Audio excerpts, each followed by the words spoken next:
வாமனன் உலகை அளக்கக்கூடிய ஒரு போட்டோ இருக்கு, தெரியுறதா? அது நம்ம பிரசித்தியா இருக்கக்கூடிய கேசவ் பண்ண பெயிண்டிங். அந்த வாமனன் உலகை அளக்கும் போது மேல சதுர்முக பிரம்மா கங்கா ஜலத்தால திருமஞ்சனம் பண்ணி விடுறது உங்களுக்கு தெரியுது. அந்த திருமஞ்சன தீர்த்தத்தை தன்னுடைய சிரஸ்ல இருக்கக்கூடிய ஜடா கலாபத்துல சிவபெருமான் தாங்குறார். அது தெரியுறதோ? தெரியுது.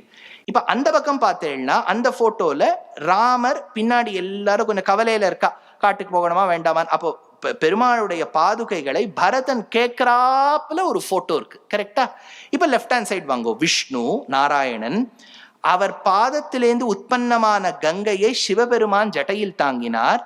சிவனுடைய அனுகிரகத்தாலதான் ஸ்கந்தமூர்த்தி முருகப்பெருமான் தோன்றினார். இது எல்லாமே ராமாயணத்துல இருக்கு. அப்ப விஷ்ணுவுக்கும் ஸ்கந்தனுக்குமே ஒரு சம்பந்தம் உண்டு, நேரடி சம்பந்தம் உண்டு. எப்படின்னா மாமா மருமகன் ஒன்றும். அதனால்தான் அருணகிரிநாதர் அவ்வளவு எடுக்கிறார். முதல் திருப்புகழியே பச்சை புயல் மெச்சு தகு பொருள் பக்ஷத்தொடு ரட்சித்து அருள்வதும் ஒரு நாளேன்னு எடுத்தார். பச்சை புயல்ங்கிறது நாராயணன்.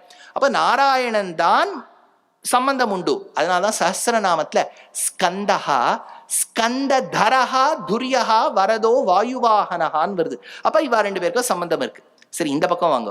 ராமர் திருவடியிலேந்து ஞாபகம் வச்சுங்க, பெருமாள் பாதத்திலேந்து வந்த கங்கையை தான் சிவன் தாங்கினார். ராமர் பாதத்திலேந்து வந்த பாதுகையை தான் பரதன் தாங்கினார். சிவன் தலையிலையும் ஜட, பரதன் தலையிலையும் ஜட.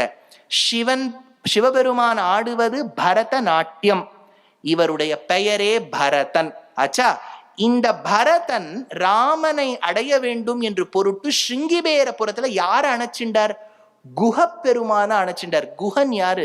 ஸ்கந்தனுக்கு இன்னொரு பேர் குஹன், கரெக்டா? அப்படின்னா ராமனுக்கும் குஹனுக்குமே சம்பந்தம் உண்டு. எப்படி விஷ்ணுவுக்கும் ஸ்கந்தனுக்கும் சம்பந்தம் இருக்கோ